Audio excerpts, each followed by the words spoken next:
Hi, I'm Nick Gross for iTWire. Today we're with Google Cloud Security. Can you tell us who you are and what do you do, please?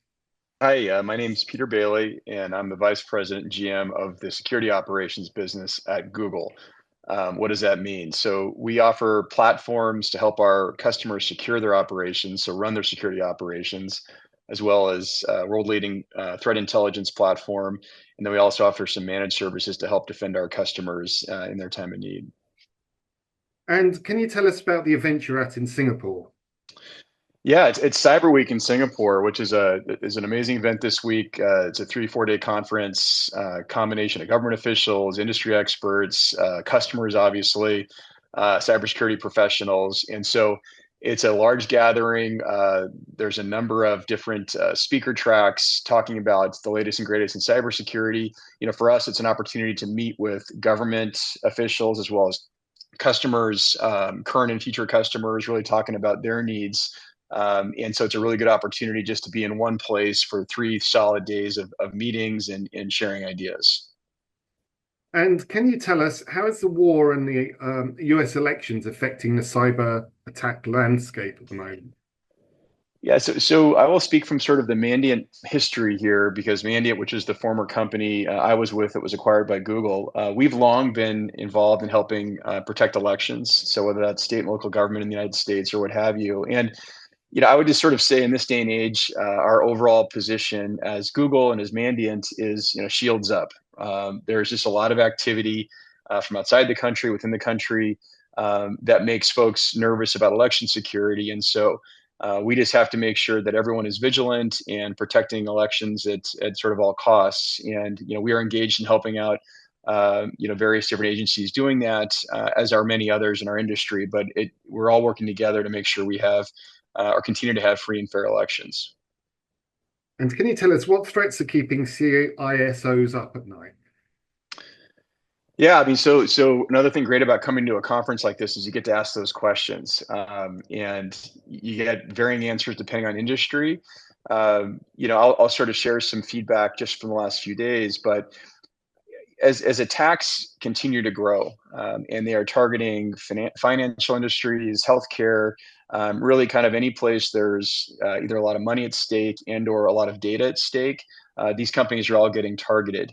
And most CISOs of these companies have done a good job of securing their perimeter, which has sort of been the traditional way to secure organizations. But they talk about the soft middle. And what that really means is once an attacker can get inside of an organization, it's easy for them to traverse, or it can be easy for them to traverse to get to what we call crown jewel assets, servers, data, capital, what have you. And so it's more important than ever that CISOs take a sort of a zero trust approach to everything. Assume attackers are going to get in. They want to segment their networks, their assets, and make it hard for attackers to traverse, so that if attacker does get in, they can minimize the impact of that sort of hack. So that's kind of one really big important one. I think in general, there's concern about AI. I think we've seen AI being used more to scale attacks against organizations. I think at the consumer level, deep faking identities, trying to trick consumers into giving up, their own credentials, things like that. We see a lot of activity on that front, and so in general, I think there's just a heightened concern about how these tools are going to just be used, for our customer, and then also how they're being used by cyber actors to scale attacks.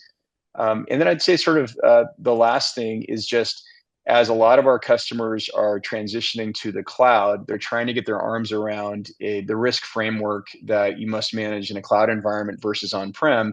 And I think the good news, generally speaking, is that it's a simpler risk framework and you have more visibility rather than less. But there's a transition there. And so if you think about financial services and in large banks, a lot of their assets are still on-prem or on old server infrastructure. And so beyond just securing that, as they transition that infrastructure to the cloud over the next several years, there's just a lot of different processes and to ensure proper configuration, to ensure compliance, et cetera. And so there's just a lot of change going on. And I think that change always keeps CISOs up at night because their ultimate job is vigilance and making sure that they're always prepared. And do you think organizations are responding to AI fast enough? Well, if organizations, you mean by like enterprises, the customer in our case? Yeah. So I think it depends, right? I think first of all, the cybersecurity community is taking it very seriously. So ourselves and all of our peers in cybersecurity are all developing or have developed new tooling, new capabilities to help thwart AI-based attacks. So it's an evolving landscape, and so if you are investing in the state of the art as a customer in terms of protecting your industry, you're usually in a discussion about how to leverage AI to also defend yourself against these attacks. So current course and speed, we feel like we are keeping pace, but I will tell you that every day there are new attacks, there are new 0 days, and so generally speaking, we advise all of our customers to pursue a readiness strategy, to pursue vigilance, to kind of have this mental philosophy of shields up at all times, because we're typically just 1 day away from a new 0 day or something like that that may be coming from an AI attack as an example, or something else. So vigilance is really key. And can you tell us more about how organizations or the enterprise in your case are actually keeping AI workloads secure in the cloud? Yeah, so I think there's a lot of new frameworks that have been introduced in terms of securing AI workloads.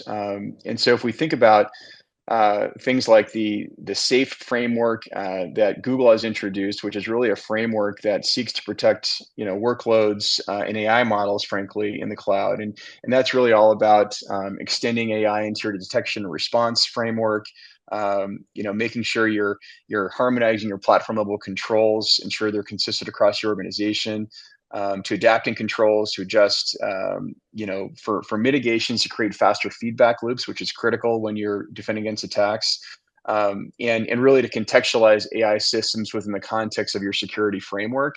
So it's really bringing AI workloads and AI models into the security ecosystems and making sure that you've got proper processes and defense mechanisms in place. So, there's a lot of work going on this. There's a lot of work also kind of lower down in the stack around things like confidential computing that can provide protections. I think as an industry, we are very, very focused on this because we have an opportunity to get this right from the ground level. And certainly at Google, that's the approach we're taking. And could you provide us with kind of a one main thing that organizations should focus on above all to improve their cyber defenses? Yeah, I think it's really readiness. So what we see the best of our customers do is constantly assessing their security posture, usually with third parties, stress testing their defenses, red teaming. So that a constant reassessment and constant hardening of your defenses is really the kind of the philosophy you need to be taking. So it's not just about buying the latest and greatest technology. It's not just about making sure you hire the best people you can. It's really about constantly running assessments and running red teams to test your environment. That is by far the best practice that we see. And can you tell us more about who your customers are and what type of organizations they are? Yeah, so obviously Google's global, and so we support customers all over the world.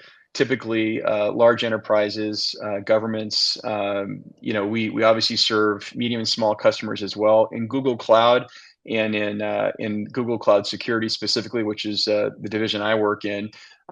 We have really tried to focus on presenting or protecting, excuse me, medium and large enterprises as being kind of the core of the business, in addition to government partnering with governments, wherever that makes sense. And how can potential partners work with you? You direct or through MSPs or other partners? Yeah, no, we are very partner centric. We have great partnerships with MSSPs, MDRs, et cetera, and we take a partner first approach. And so, while customers can buy from us direct, we typically encourage the customer to use a partner, to go through a partner, and to certainly leverage a partner to help with any implementation tasks. So as we sort of grow our business, it's really growing our partner network as a first line of communication and implementation with the customer. So, that is a constant focus for our business. And while you've got the ear of the Australian B2B audience with iTWire, is there anything else you'd like to add? Yeah, I think that Google is somewhat new to the security industry just in the last few years. I think as a brand, it really has emerged in the last few years as a very serious contender. And I just want to reinforce that Google is good at a few different things. One is planet level scale, planet level data and analytics. If you think about cybersecurity, the problem is ultimately a data and knowledge problem.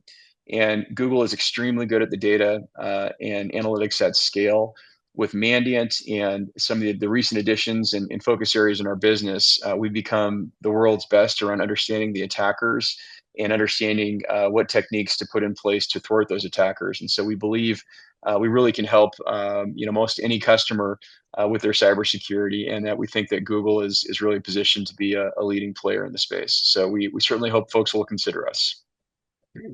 Peter Baliey, thank you very much. Great, thank you for your time. Appreciate it.